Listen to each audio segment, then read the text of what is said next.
Very welcome to today's video on Prelims 2025 series. So, concept between public debt and total liabilities. Now, public debt क्या होता है? Public debt is the debt of the government. और ये जो debt होता है वो public account पे होता है. It is on the consolidated fund of India. So, हम लोग ये समझने की कोशिश करेंगे कि public debt क्या है and what are the other debt and total liabilities क्या होती हैं. So, public debt is a part of total liability. Total liability मतलब जो government को pay करना है. जो डेफिसिट होता है वो जब ऐड होगा तो डेट में हो जाता है. तो डेट मींस टोटल गवर्नमेंट की लाइबिलिटी. तो टोटल गवर्नमेंट की liability is first is public debt. इसमें एक डेट आता है इंटरनल डेट, यानी इकोनॉमी के अंदर जो हम लोग डेट लेते हैं, and then we have external debt जो हम बाहर से लेते हैं. Then comes the borrowing from public account.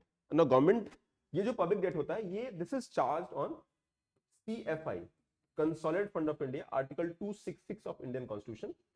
और ये भी आर्टिकल 266 होता है. ये पब्लिक अकाउंट होता है. Public account of India is a account जहां गवर्नमेंट के जो प्रोविडेंट फंड के पैसे होते हैं, नेशनल सेविंग सर्टिफिकेट होता है, तो गवर्नमेंट एक तरह कस्टोडियन होती है इन सब चीजों का. तो बोरिंग फ्रॉम पब्लिक अकाउंट में आर्टिकल 266 में जो है डेट होता है. Major maximum public total liability में मैक्सिमम पब्लिक डेट होता है. And apart from that extra budgetary resources, यानी बजट के बाहर से जो गवर्नमेंट पैसा बोरो करती है, यूज करती है. मान लीजिए PSU से पैसा ले लिया, और फॉर दैट मैटर गवर्नमेंट ने किसी गवर्नमेंट ओन्ड ऑर्गेनाइजेशन से के ऊपर कि भी हम आपको कल पैसा दे देंगे. So that is called the extra budgetary resources. So we can see here कि हमारा जो डेट है, टोटल लाइबिलिटी है, उसमें पब्लिक डेट है, इंटरनल एक्सटर्नल. और इंटरनल डेट में डेट कहां से आप जनरेट करते हो? From the government securities issue करती है, marketable security and non marketable securities. तो गवर्नमेंट सिक्योरिटीज के थ्रू मार्केट में पैसा रेज करती है. Basically they sell the government securities, और government public bank, non banks को परचेज करते हैं, और इससे गवर्नमेंट का पैसा आता है. Out of total public debt, external debt just 5% है, एंड इंटरनल डेट आपका मैक्सिमम है. सो मोर देन 90% जो हमारा डेट है, पब्लिक डेट की अगर हम बात करते हैं, so this is 90% plus, and this is around 5 to 10%. तो हमारा मैक्सिमम डेट है. अब नाउ इफ UPSC में MCQ आता है, most of the majority of the debt, public debt is internal in nature, तो ये स्टेटमेंट सही होगा. और you can say entire debt of India is internal in nature, ये स्टेटमेंट गलत होगा. So you have to understand, ये जो छोटे छोटे डेटाज हैं या कॉन्सेप्ट्स हैं, इसकी अंडरस्टैंडिंग आपके लिए बहुत इंपॉर्टेंट है. Now second is boring from public account. Both public account and other liabilities constitute around 10% of total liability. यानी सरकार का जो टोटल लाइबिलिटी है, public account is just 10%. Majority कहां से आएगा? पब्लिक डेट से.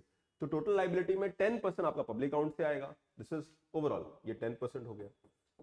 एंड फिर मेजर ये हो गया, एंड देन कुछ इसमें रह जाता है एक्स्ट्रा. सो पब्लिक अकाउंट में the government to bridge the fiscal deficit borrows from. तो गवर्नमेंट अगर फिस्कल डेफिसिट होता है तो गवर्नमेंट बोरो करती है. फिस्कल डेफिसिट मतलब deficit of the government borrows from national small saving fund, and it comes under public account. तो जो आप सेविंग्स करते हो नेशनल स्मॉल सेविंग सर्टिफिकेट में, वो पैसा गवर्नमेंट के पास जाता है, और वो पब्लिक डेट का पार्ट होता है. पब्लिक डेट नहीं, सॉरी, पब्लिक अकाउंट का पार्ट होता है, और गवर्नमेंट इसको बोरो करती है. तो that is borrowings from the public account हो गया. एंड थर्ड जो आपका लाइबिलिटी का पार्ट है, that is extra budgetary resources. और यहां पे गवर्नमेंट जो है बाहर से पैसा मैनेज करती है. It is outside the fiscal deficit. और यहां पे गवर्नमेंट एक्स्ट्रा बजटरी रिसोर्सेज, जैसे कोविड टाइम में गवर्नमेंट ने फूड कॉर्पोरेशन ऑफ इंडिया ने बहुत सारा पैसा बाहर से लिया था, और वो बजट में शो नहीं हो रहा था. तो that was extra budgetary resources, but government ने बाद में उसको कम कर दिया. So this is a welcome sign कि इंडिया का जो एक्स्ट्रा बजटरी रिसोर्सेज है वो कम था. स्टेट गवर्नमेंट का तो अभी भी ज्यादा है, बट सेंट्रल गवर्नमेंट का एक्स्ट्रा बजटरी रिसोर्सेज, यानी बजट के बाहर से जो पैसा रेज हो रहा है, वो कम हो गया है. So that is how it can be understood. Okay, so ये कॉन्सेप्ट आपका क्लियर हो गया कि टोटल लाइबिलिटी में पब्लिक डेट का पार्ट है, मैक्सिमम पब्लिक डेट होगा लाइबिलिटी में, then borrowings from public account 10% होगा, एंड एक्स्ट्रा बजटरी रिसोर्सेज बहुत कम है इस वक्त, बट कोविड टाइम ये ज्यादा था. But again majority liability would be public debt. ये कंसोलिडेटेड फंड ऑफ इंडिया पे होगा, और ये पब्लिक अकाउंट ऑफ इंडिया पे होगा. नाउ कमिंग टू दिस, एक डेफिसिट और डेट से जुड़ा हुआ सवाल है प्रीलिम्स का. Fiscal responsibility and budget management review committee recommended the debt to GDP ratio 60% of the general by 2023, comprising 40% for central government, 20% from the state government. यानी FRBM एक लॉ है जिसके तहत गवर्नमेंट अपने डेफिसिट एंड डेट को कम करती है, and here it is 60% for the total. बिल्कुल सही स्टेटमेंट है. Government wants to reduce the debt. अगर आपने पिछले वीडियो में देखा होगा कि डेट हमारा 80% क्रॉस हो चुका है, तो उसको 60% पे लेके आना है। एंड सेंट्रल गवर्नमेंट का 40% होगा एंड स्टेट गवर्नमेंट का 20% होगा। The central government has domestic liabilities of 21% as compare to 49% of state government liability. ये डेटा कोविड जस्ट पहले का है, तो दोनों को अगर ऐड कर देंगे 70% हमारा डेट टू जीडीपी रेशियो था। तो उस वक्त दिस वाज, ये 49% सेंट्रल गवर्नमेंट का है एंड 21% आपका स्टेट गवर्नमेंट का है। तो ये स्वैप हो गया, डेटा उल्टा हो गया है। और करंटली जो है ये टोटल 81% के आसपास है, जिसमें मेजॉरिटी 56% आपका सेंट्रल गवर्नमेंट का है एंड रिमेनिंग आपका 25% स्टेट गवर्नमेंट का है। तो अभी का डेटा ये है कि भाई अराउंड 80% से अधिक हमारा टोटल गवर्नमेंट की लायबिलिटी है और मेजॉरिटी सेंट्रल गवर्नमेंट की है एंड माइनॉरिटी स्टेट गवर्नमेंट की है। So this statement is right and this statement is wrong. As per the constitution, it is mandatory for state to take central government consent for raising any loan if the former owes any outstanding liabilities to the latter. यानी अगर central government state government को loan लेना है तो central government को पूछना पड़ेगा, they have to take the permission from there, अगर उन्होंने ऑलरेडी कोई ले रखा है। ये स्टेटमेंट भी सही है। This is as per article 293 of Indian constitution. So statement 1 and 3 would be the right answer.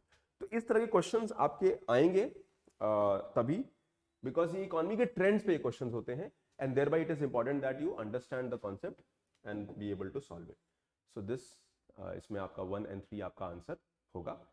And so 49% जो है वो सेंट्रल गवर्नमेंट का, 21% स्टेट गवर्नमेंट का है। And article 293 of the constitution क्या कहता है, that state government can not take loan without the approval of the central government. Central government का अप्रूवल चाहिए होता है ऑलरेडी, अगर उनका कोई आउटस्टैंडिंग लोन है तो। ओके, तो कोई भी बाहर का जो लोन है, स्टेट गवर्नमेंट के ऊपर बहुत सारे लिमिटेशंस आपके होते हैं। Now you can follow this video, और आप यहाँ टेलीग्राम चैनल पे इसका आपको सॉल्यूशन मिल जाएगा। You can follow us and please like the video, subscribe to the channel and be regular for the prelims update. एक अच्छी इनपुट मिलता रहेगा आपको प्रिपरेशन के पॉइंट ऑफ व्यू से and you will feel a difference.